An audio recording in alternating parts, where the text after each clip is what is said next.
What's going on, guys? It's me, Zach, bringing you guys another fantasy football video. In this one, I'm going to go over 5 guys I've identified as late round sleepers. These are guys that I think all have very real opportunities to smash their ADPs this season. And the kind of guys I'm looking to draft really late in the season, because many of them you'll know pretty much right when the season starts, right when by the end of week one, whether or not these guys are going to be used in the way that we hope they are. That's sort of what you're looking for when you're drafting guys late in drafts, because you want to know if they're going to pan out or not pretty early, so then you don't have to clog up your roster spot. Not necessarily how you want to approach things there if you're drafting rookies, because then rookies obviously are harder because you're not going to see that usage right away. It's a little more complicated with one of the guys I mentioned here, but I think all of these guys have really great opportunities this season, and I'm really excited for all of them. Um, so yeah, if this is your first time with the channel, thank you guys for showing up. If you do gain anything from this video, please give me a like. Don't be afraid to message or hit up the comments. I'll try to respond to all of those there.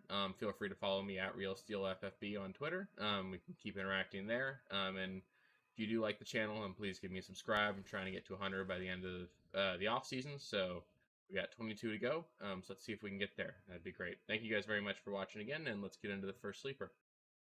The first sleeper I'm really excited about this season is DeVante Parker. He's poised to be the number one wide receiver in New England, showing up there after a trade from Miami this offseason. And on top of that, he clearly projects to be the team leader in receiving touchdowns. He's a big body. He's really talented at catching contested passes. And we saw that this was an area that the Patriots really struggled last year. We saw Jacoby Myers catch just 2 touchdowns on 21 red zone targets. So that's going to be something that I think you're going to heavily see shift towards DeVante Parker. So I think that there's a very realistic possibility where DeVante Parker catches 8 to 12 touchdowns this season. And then on top of that, I think that you're going to see a lot more passing volume out of this New England offense. I think Mac Jones is going to be able to really take a leap this year. He actually had a really quality rookie season, and I think that there's a lot of reason to believe that he's going to take a further step forward. I think you could see a 35 touchdown, 4,500 yard passing season out of Mac, and that would really leave a lot of opportunity open for all of the receivers here.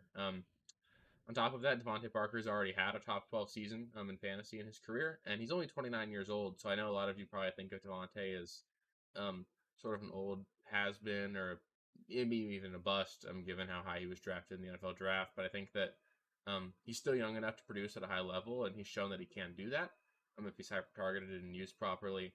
He's being drafted in the 13th round as wide receiver 58. He's basically free at that price tag, and I think that there's a lot of reason for optimism that he could end up as I'd say a wide receiver 3 this season. I'm not by any means projecting him to have another top 12 season, but knowing that upside is there is certainly comforting, and I think that you'll know pretty early in the season whether or not they're using him as their true number 1, and if they're not, then you can move on.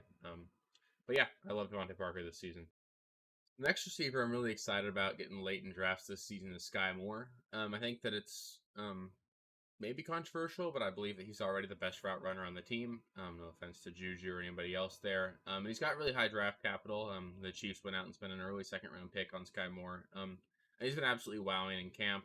He's made several contested catches, really showing the ability to run routes at a lot higher level than I think I personally initially expected out of him this early. And as you all know, there's a huge target vacancy left behind by Tyreek leaving, heading to Miami. And the Chiefs lost other receivers as well. They lost Marcus Robinson and Byron Pringle. So there's a lot of targets to go around in this offense. And I think that Skye Moore has the best shot at being the one to step up and fill that void. I know MVS got the contract, but MVS has never really proven to be anything more than a deep threat. Juju obviously has had that one great year of his career, but he really hasn't done much since then. And Mecole Hardman's never really amounted to anything, and I don't think he's got any more of a skill set than MVS, and they're both just deep threats. So I think that of those receivers, the only one with a true chance to command a very real target share is Skye Moore. And he doesn't fit the bill of one of those players that you can draft and know pretty early whether or not he's going to fit the mold for your breakout this year, because it might take a few weeks, so maybe there's something to be said for waiting on Skye Moore. But as we saw with players like Jamar Chase last season, these rookies don't always take that long to break out. I'm by no means saying Skye Moore is going to be this year's Jamar Chase, but I think that he's certainly talented enough to put up really quality numbers, and obviously he's got the quarterback to do so. So the upside's there. You're getting him as the 55th wide receiver off the board, an 11th round pick. He's basically free, and the upside's massive, so he's definitely worth taking a risk on this season. The first running back on this list for me is Isaiah Spiller. He's going to be the clear number 2 running back in LA behind Eckler. And we all know that Eckler is often banged up. He pretty consistently leaves games with an injury and finds a way to come back in. But there will be a few games this year where Eckler is out. And on top of that, the Chargers have always liked to use another running back alongside Eckler. Anybody who's ever owned Eckler in fantasy knows that he's annoyingly off the field, more than you'd like, but he's hyper efficient, so it doesn't really matter. But Justin Jackson and Joshua Kelly combined averaged 40 snaps per game last season. I believe Jackson had 25 per game and Kelly had 15. And Eckler only averaged 45, so there is room for just under half of the snaps per game to go to another running back in this offense. And Spiller is far more talented than the two, Jackson and Kelly. So he's got some standalone value as a flex, I believe, because I think he's going to get the job done as their RB2 more so than any of the guys they've currently had. And he is a much bigger body than Eckler, so a world does exist where he steals that goal line work at least a little bit, and sort of can produce sort of a touchdown-dependent flex play for you each week. But then in the weeks where Eckler misses, he's going to be a low-end wide receiver 1 or RB1. He's capable of running and catching the ball, and many people had him being their first running back off the board until he ran really slow at the combine this season. So Spiller's super talented. He's a great runner with the ball. He can catch the ball well, and the opportunity's there. He's going to be an important part of a high-powered offense, and if Eckler were to go down, Isaiah Spiller could be a league winner. This guy's really hard for me to really wrap my head around as an NFL player, but Cadarius Toney certainly has an opportunity to set the world on fire this season. I think it's reasonable to say that the Giants' offense is going to improve from last season. They've got their new head coach, Brian Daboll, who's the offensive coordinator for the Buffalo Bills, so I expect him to bring a more functional system to the New York Giants offense. And if healthy, Toney has already proven he can be a dominant NFL player. Many of you probably recall his 200-something yard receiving game last season. And bad NFL players don't just have 200-yard receiving games. So he's clearly capable. The main problem for him was staying on the field. He dealt with injuries all season, and then there were rumors this offseason of the Giants looking to trade him. So it's he really is going to be a hit or miss draft pick this season. I think that there's certainly a world where he blows up. He's the number 1 receiver in New York, and he's super talented and does a ton with the ball in his hands after the catch. And he could be, the sky's the limit for Cadarius Toney. We saw it last season. But he could also get phased out of the offense. They've got Kenny Golladay. They drafted Wan'Dale Robinson. So a world exists also where he's not even a focal point of the offense.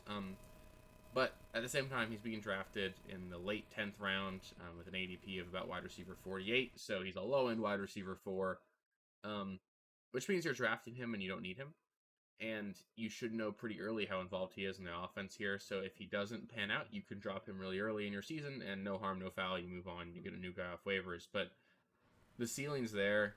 He's extremely talented. I think that there is a world that exists where Daniel Jones takes a step forward this season. I don't think Daniel Jones is by any means ever going to be a great quarterback, but I think he can be better. And this Giants defense is going to give a lot of points, so I expect the Giants to be playing from behind quite a bit. So Toney's got massive upside, and you'll know pretty early whether or not he actually is going to get the role in the offense that we need him to have. So he's worth the shot late in drafts, because if he does get used and he stays healthy, we've already seen what he can do, and you don't want to not have him on your team because you were stingy with an 11th round pick.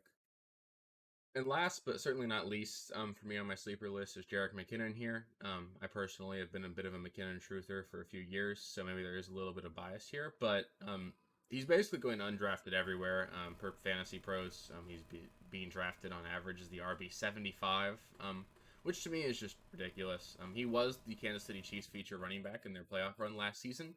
And people may forget, but Clyde Edwards-Helaire was available for that run, and they chose to go with McKinnon over CEH. On top of that, Darrell Williams left in free agency to go to Arizona, and the Chiefs very easily could have held on to him. It wasn't an immediate or high-profile signing by Arizona, so the Chiefs seem pretty comfortable with Jerick McKinnon being their pass-catching running back. The Chiefs did bring in Ronald Jones, but as we all know, Ronald Jones is no threat to steal targets. That's been one of his many downfalls so far during his NFL career. So I think that a world exists where Jerick McKinnon is the clear third down running back on the Chiefs offense, and that's going to have value. Darrell Williams had some flex appeal last season, and there were weeks where Clyde Edwards-Helaire was out, where Darrell Williams was a monster in fantasy. Clyde Edwards-Helaire is already dealing with an injury in camp. Ronald Jones, there have been reports out that he may not be a lock to make the roster this season. So Jerick McKinnon has proven that he can be a trusted member of this offense, and he's certainly got the pass-catching skills to be an asset in PPR formats. And a world exists where things break right for McKinnon, and he ends up being the feature back again for a stretch during this season. And that basically means that you got him for free, and you might have gotten a high-end RB2, low-end or RB1 at the end of your drafts for free. So he's definitely worth taking a look at. I think he's going to have flex appeal even if no injuries occur, and I think that there will be weeks this season where he spikes because there's an injury elsewhere. Thank you guys for watching. If you haven't already, please be sure to subscribe to the channel, like the video, check out these other videos here if you haven't. If you want more content, please feel free to follow me on Twitter at RealSteeleFFB. I'll be more active on there as the season goes on. Thanks. Catch you later.